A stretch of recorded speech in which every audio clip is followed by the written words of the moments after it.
welcome to Business Weekend.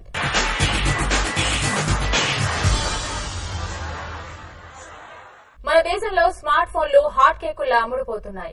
తక్కువ ధరకే మార్కెట్లో అందుబాటులో ఉండడంతో స్మార్ట్ ఫోన్లను యువత ఎగబడి కొంటున్నారు. దీంతో ఏడాది చివరి నాటికి స్మార్ట్ ఫోన్స్ విక్రయాలు 8 కోట్లను దాటే అవకాశం ఉందని మార్కెట్ వర్గాలు అంచనా వేస్తున్నాయి. మొబైల్ ప్రియుల ధోరణి మారుతోంది. ఒకప్పుడు ఫీచర్ ఫోన్ల వెంటబడిన వినియోగదారులు ప్రస్తుతం స్మార్ట్ ఫోన్ల కొనుగోళ్లకు ఆసక్తి చూపుతున్నారు. భారీ సంఖ్యలో భారతీయులు ఫీచర్ ఫోన్ల నుంచి స్మార్ట్ ఫోన్లకు అప్గ్రేడ్ అవుతుండటంతో విక్రయాలు ఆకాశమే హద్దుగా దూసుకుపోతున్నాయి. ఈ ఏడాది భారత్లో 8 కోట్లకు పైగా స్మార్ట్ ఫోన్లు అమ్ముడవుతాయని ఒక సర్వేలో తేలింది.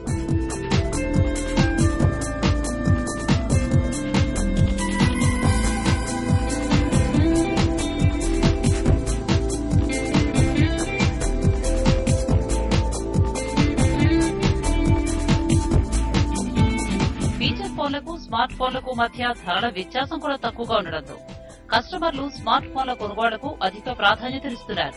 దీంతో ఈ ఏడాది జనవరి మార్చి త్రైమాసికంలో ఆసియా పసిఫిక్ ప్రాంతంలో స్మార్ట్ ఫోన్ విక్రయాలు మన దేశంలోనే అధికంగా నమోదయ్యాయి. మన దేశంలో స్మార్ట్ ఫోన్ సేల్స్ దాదాపు రెట్టింపవుగా, చైనాలో మాత్రం వృద్ధి 31%గానే ఉంది.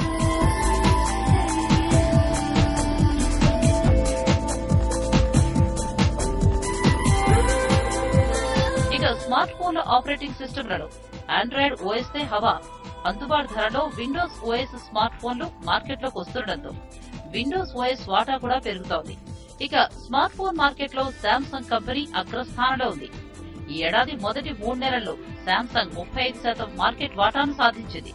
ఆ తర్వాతి స్థానాల్లో మైక్రోమాక్స్ 15%, కార్బన్ 10%, లావా 6%, నోకియా 4%గా ఉన్నాయి. భారత్లో అమ్ముడవుతున్న స్మార్ట్ ఫోన్లలో 12,000 రూపాయలలోపు ధర కలిగి ఉండే ఫోన్ల వాటా దాదాపు 78%గా ఉంది. వచ్చే 5 ఏళ్లలో స్మార్ట్ ఫోన్ల విక్రయాలు సగటున ఏడాదికి 40%కి పైగా వృద్ధిని సాధించే అవకాశాలున్నాయి. స్మార్ట్ ఫోన్లు ఇదివరకటి కన్నా తక్కువ ధరలకే లభ్యమవుతుండటంతో మున్ముందు ఈ విపణి భారీగా వృద్ధిని సాధించే అవకాశం ఉందని మార్కెట్ వర్గాలు అంచనా వేస్తున్నాయి.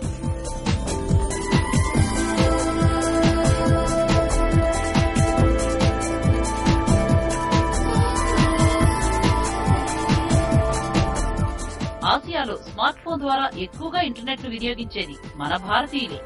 అందులోనూ మన వాళ్లు ప్రతి చిన్న అవసరానికి స్మార్ట్ ఫోన్ ఓపెన్ చేసి చకచకమని నెట్ లో సెట్ చేసేస్తున్నారు. సిమెంట్ ధరలకు రెక్కలొచ్చాయి. ప్రస్తుతం నిర్మాణ రంగం అంతంత మాత్రంగానే ఉన్న గత వారం 10 రోజుల్లోనే బస్తా ధర దాదాపు 50% పెరిగింది. దీంతో నిర్మాణ రంగం ఒక్కసారిగా షాక్ కి గురైంది.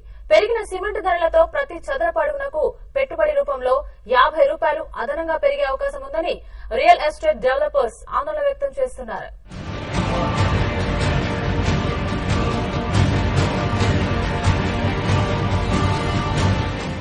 సిమెంటు ధరలు నిర్మాణ రంగానికి దడపుట్టిస్తున్నాయి. గత వారం 10 రోజుల్లో బస్తా ధర ఏకంగా 100 రూపాయలు పెరగడం నిర్మాణదారుణ్ణి ఆందోళనకు గురిచేస్తోంది. ప్రస్తుతం అంతంత మాత్రంగానే ఉన్న నిర్మాణ రంగానికి ఈ మధ్య కాలంలో అనూహ్య మార్పులు ఏమీ లేవు. కానీ ప్రభుత్వ పరంగా వివిధ ప్రాజెక్టుల నిర్మాణం, నవ్యాంధ్రప్రదేశ్ పునర్నిర్మాణం పెద్ద ఎత్తున జరగాల్సి ఉండడంతో సిమెంటు ధరలకు రెక్కలొచ్చాయి.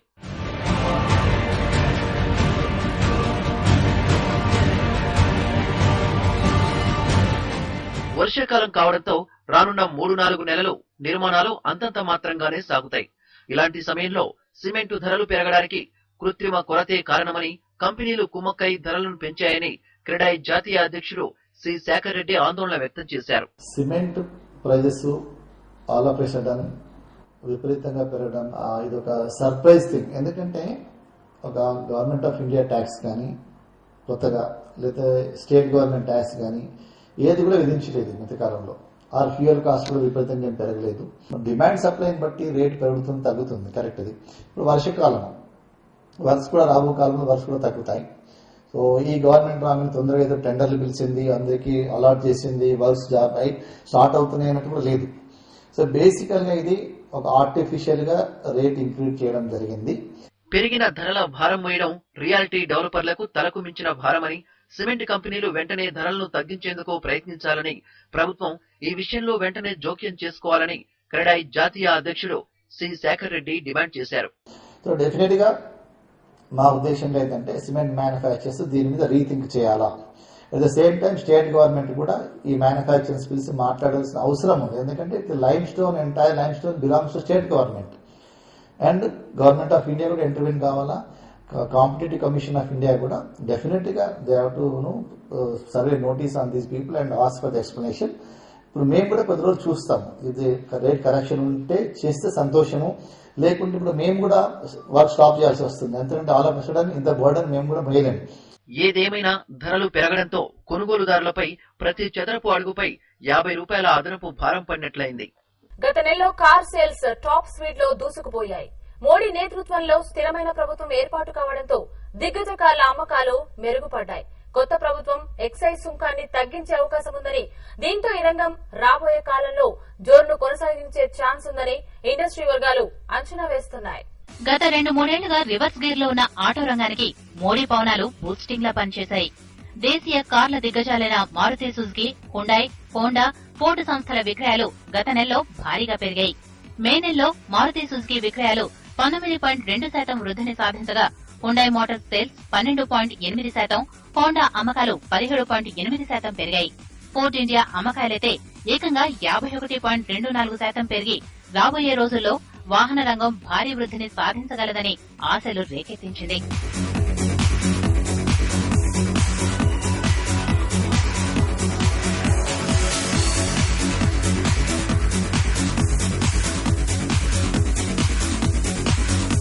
గత 3 ఏళ్లుగా అంతంత మాత్రంగానే ఉన్న కార్ల అమ్మకాలు గత నెలలో భారీగా పుంజుకున్నాయని, ఇదే జోరును రాబోయే రోజుల్లో కొనసాగించే అవకాశముందని ఇండస్ట్రీ వర్గాలు అంచనా వేస్తున్నాయి.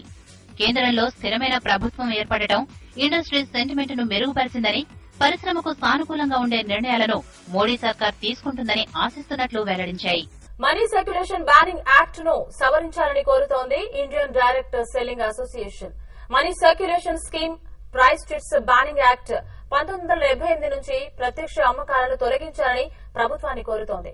డైరెక్ట్ సెల్లింగ్ ద్వారా 2012-13 సంవత్సరానికి గాను 7,164 కోట్ల బిజినెస్ జరిగిందని, 2020 నాటికి ఇది 34,000 కోట్ల రూపాయలకు చేరుకుంటుందని ఇండియన్ డైరెక్ట్ సెల్లింగ్ అసోసియేషన్ ప్రతినిధి చావి హేమంత్ చెబుతున్నారు. Today we are at 7,164 crores, that is 2012-13. 14-15 we are expecting to be 10,840 crores. There is a question mark on our business, so I am not sure whether we will be able to reach this or not. And 2019-20 I am sure we will reach there, because I am sure I have full faith in the government of India, and I am sure some clarification would come soon. So we will reach 34,000 crores in 19-20. దేశీయ అగ్రగామి television network G entertainment సరికొత్త Hindi entertainment channel ను ప్రారంభించనున్నట్లు ప్రకటించింది. జిందగీ పేరుతో ప్రారంభించనున్న ఈ pay channel ఈ నెల 23 నుంచి దేశవ్యాప్తంగా అందుబాటులోకి రానున్నట్లు company business head Priyanka Datta చెప్పారు. డిజిటల్ కేబుల్ నెట్వర్కింగ్ ద్వారా ఈ ఛానల్ ప్రసారం కానున్నదని దత్తా తెలిపారు. It's going to be a 360-degree blitzkrieg, as one calls it. So needless to say, we would go about 50 cities in India is what we're covering in terms of outdoors. When I talk of OOH, there's going to be a lot of print, there is radio, there is television. Other than the network as well, there's going to be a lot of television. There are going to be a lot of marketing initiatives that we take. Then as we move along, probably 6 months down the line, there are various USPs, as I said, various things that are planned as we go along. So there will be a lot of stuff that we keep doing and investing in terms of marketing. Zee being the Indian network, being the biggest Indian broadcaster in the country, I had spoken to the MD of the company, Mr. Puneet Goenka, and they were also looking, they're also sort of, when they talk about Vasudhaiva Kutumbakam, it also is something more than just entertainment. It is a philosophy. It's a philosophy to use television as a mass medium to unite people, to create new awarenesses and so on. So with that philosophy, when I sort of presented this idea of Zindagi, that why don't we have a channel with content from across the borders, that's when, sort of their philosophy and my idea gelled together, and hence you see this product today. And we're very proud to launch this. Business Weekend lo small break తీసుకుందాం.